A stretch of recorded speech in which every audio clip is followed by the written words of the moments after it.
lahir dari keluarga yang notabene-nya seorang ustadz. Kami melanjutkan studi S2 atau sastra 2, S2 itu di Universitas Al-Azhar Kairo, Mesir. Saya tergerak karena saya salah satu penerjemah daripada kitab suci Al-Quran. Satu pegangan dari Al-Quran berkata, surah An-Nas, A'udzu birabbil malikin syaitanir rajim, min waswasil khannas alladzi yuwaswisu minal jinnati wan nas. Min syarril waswasil khannas, qul a'udzu birabbin nas malikin syaitanir. Nauzubillahi min dzalik. Kafilah orang ini mengaku sebagai lulusan Al-Azhar S2 Mesir Kairo, bahkan menjadi salah satu tim penerjemah Al-Quranul Karim. Akan tetapi tatkala membaca surat An-Nas sungguh sangat berantakan di kafilah. Baik, kita akan saksikan kesaksian Bapak ini yang mengaku alumni Al-Azhar S2 pasca sarjana dan bagaimana kesaksiannya di kafilah. Simak sampai usai. Assalamualaikum warahmatullahi wabarakatuh. Ikhwafillah, sahabat Asik Ngaji, semoga semuanya ada dalam sehat walafiat dan senantiasa ada dalam lindungan naungan Allah Subhanahu wa taala. Amin ya Allah ya rabbal alamin. Alhamdulillah kita bisa berjumpa kembali di channel Asik Ngaji ini, channel yang insyaallah terus-menerus bersama antum tentunya menyerahkan yang hak dan mengcounter segala fitnah tuduhan yang dilakukan oleh oknum yang jelas tidak rela dan ridho kepada Islam. Kita akan saksikan kembali murtadin yang mengaku sekolah di Al-Azhar S2 Mesir Kairo. Ini sangat luar biasa ya kafilah. Bahkan menjadi salah satu tim penterjemah Al-Quranul Karim. Dalam kesaksiannya ini sangat menarik karena katanya orang ini tatkala percaya kepada Yesus sebagai Tuhan, dia langsung dikubur di Spiteng ya selama 4 bulan dan dia tidak mati. Luar biasa, dan kita akan saksikan bagaimana kesaksiannya. Dan tentunya ikhwafillah kita tidak permasalahkan, silakan mau kesaksian dusta ataupun palsu, kita tidak permasalahkan itu selagi tidak membawa Islam, selagi tidak membawa Al-Quranul Karim. Akan tetapi kalau misalkan sudah mengait-ngait dengan Al-Quranul Karim lalu kemudian menyalahpahami ajaran Islam, maka tentunya itu menjadi hak kami untuk meluruskan semuanya. Baik ikhwafillah, supaya tidak penasaran, kita akan langsung saja saksikan ke videonya. Silakan. Lahir dari keluarga yang notabene-nya seorang ustadz, yang dari dalam kandungan, yang dari dalam rahim, yang memang sudah seorang muslim yang taat, yang fanatik, yang tidak mau mengenal siapa Yesus sebenarnya. Kami pribadi, bahkan orang tua kami tidak mau tahu siapa itu Yesus. Tetapi itulah cara Tuhan. Sebelum menjadi seorang Kristiani, bahkan menjadi seorang anak Tuhan, sebagai pengikut Tuhan. Perkenalkan kami, sebelum dibaptis, bahkan sebelum mengikut Tuhan, nama lengkap kami adalah Said Sagaf bin Salim Al-Jufri, dan sekarang biasa disapa dengan Su'aib. Baik, murtadin ini di awal mengaku sebagai muslim yang taat, muslim yang rajin dan sebagainya. Memang tidak aneh lagi kalau misalkan kita mendengarkan kesaksian murtadin, itu selalu diawali dengan perkenalan, saya ini muslim taat, muslim rajin, muslim radikal keras dan lain sebagainya.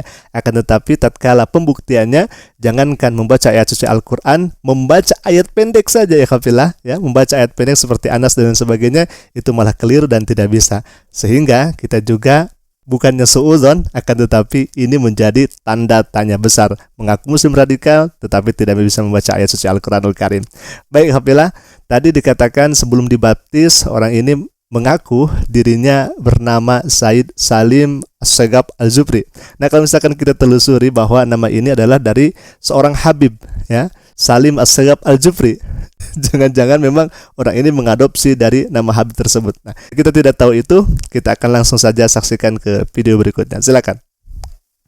Ketika kami selesai melaksanakan daripada studi kami di salah satu pondok, ke pondok pesantren, tapi pesantrennya bukan di Indonesia, saudara. Tapi kami mondoknya di luar daripada Indonesia. Jadi kami mondok selama 5 tahun. Selama 5 tahun kami mondok untuk mempermantap lagi dan memperdalam ilmu yang namanya tafsiran Al-Quranul Karim. Hingga tiba pada satu saat banyak proses yang harus kami lewati. Benar kata firman Tuhan, dia mencari kepala bukan ekornya. Karena kami ketika menjalani semua itu, kami diangkat menjadi salah satu kepala yayasan di Pondok Pesantren DDI Nurul Hidayah. Dan pada saat itu kami katakan kami siap. Namun sebelum lanjut daripada itu, kami melanjutkan studi S2 atau sastra 2, S2 itu di Universitas Al-Azhar Kairo, Mesir. Baik, mengaku melanjutkan sekolah S2 Kairo, Mesir, Al-Azhar. Sangat-sangat luar biasa. Tadi dia studi di luar negeri di salah satu pesantren. Kira-kira pesantren apa ya? Dia tidak sebutkan itu. Akan tetapi setelah pulang dari pesantren, dia tawari menjadi ketua yayasan. Tetapi dia menolak, katanya saya harus S2 terlebih dahulu ke Kairo, Mesir. Sangat luar biasa ya Kapela. Baik, kita akan lanjutkan lagi. Semakin menarik saja ya Kapela, semakin menarik. Silakan. Saya katakan saya tidak percaya Tuhan Yesus. Saya katakan bahwa Yesus itu hanya manusia. Saya katakan Yesus itu bukan apa-apa. Bahkan saya katakan Yesus itu tidak berarti apa-apa buat saya. Tepatnya 2010 pada saat itu. Namun syarat Tuhan. Namun ketika pada saat di mana saya benar-benar kalut, di mana saya benar-benar merasakan sesuatu yang buat saya harus tidak tahu melangkah kemana.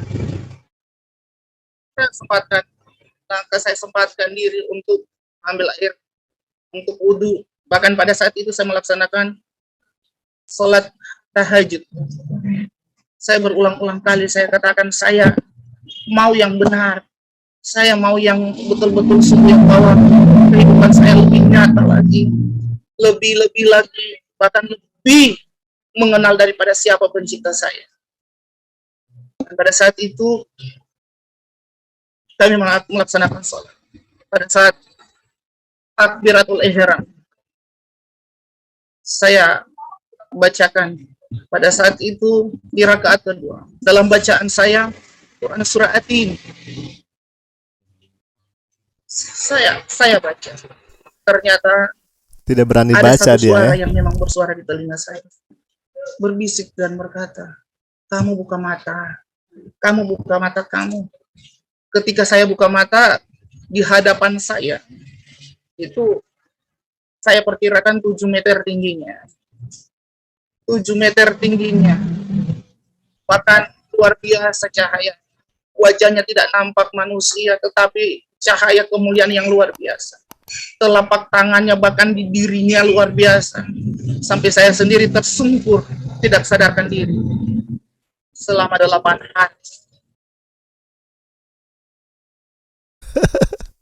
8 hari pingsan di Kapela. Baik, tadi dikatakan di awal katanya dia kuliah di Al-Azhar S2 dan setelah pulang dari Al-Azhar S2 dia kalut, bingung entah apa yang harus dikerjakan sehingga dia melaksanakan sholat tahajud. Apakah memang sebelumnya dia tidak melaksanakan sholat tahajud gitu ya, sehingga karena dia bingung kemudian solusinya adalah sholat tahajud. Kenapa dari dulu gak tahajud begitu? Tetapi yang menariknya di sini katanya dia kan sudah ditawari untuk masuk atau menjadi ketua yayasan. Akan tetapi tatkala dia keluar dari S2 itu kalut, tidak tahu arahnya harus kemana dan dia tidak tahu harus dikerjakan apa begitu ya. Dan yang paling menarik di sini dia pengen hidup yang sebenar-benarnya dan dia pengen mengetahui siapa Tuhan yang sebenarnya. jadi bingung ya Kapela. Jadi sangat-sangat bingung. Baik, kita akan ikuti alur Bapak ini dalam kesaksiannya dan orang ini katanya melihat Tuhan 7 meter tingginya sehingga dia pingsan selama 8 hari ya Kapela. Sangat luar biasa ya. Baik, kita akan lanjutkan lagi. Kita akan saksikan bagaimana kesaksian berikutnya. Silakan. Saat itu berproses 4 bulan, saya nyatakan ke keluarga, bahkan di pondok di mana saya dibesarkan.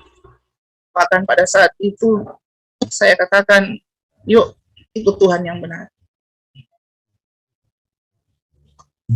Tetapi saya ditentang. saya diperlakukan seperti yang luar biasa aja. Saya diseret, ditelanjangi, digantung saat itu. Bahkan saya dikubur hidup-hidup di dalam septic tank. Saya ceritakan kisah saya di dalam septic tank. Yang kata orang tempatnya busuk, tempatnya bau, tempatnya segala kuman bakteri. Tetapi ketika saya dimasukkan ke dalam septic tank, saya melihat seluas mata saya memandang di dalam dengan keindahan, dengan keharuman yang luar biasa. Septic tank itu ya, jangankan 4 bulan, 1 hari aja orang nggak tahan. Ini 4 bulan. Baik, ini luar biasa ya. Masuk dalam septic tank itu selama 4 bulan. Dan dia tidak merasakan udara, hanya merasakan keindahan, merasakan kenyamanan luar biasa. Dan yang seharusnya bau, itu tidak bau katanya ikhwafillah. Ini sangat luar biasa. Bahkan ini sangat menarik karena ada yang komentar, dan ini diduga yang komentar itu adalah non-muslim sendiri. Kita akan bacakan ikhwafillah. Di videonya itu dikomentari seperti ini. Kita bacakan. Salam, mohon maaf bukan berprasangka buruk, tapi masih penasaran karena beberapa bagian dari kesaksian ini masih misteri.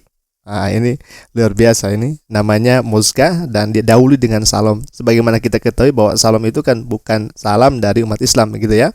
Selanjutnya, yang pertama, masuk septic tank 4 bulan tapi orang yang memasukkan tak pernah mengecek apakah yang di dalam masih hidup atau sudah mati. Oke.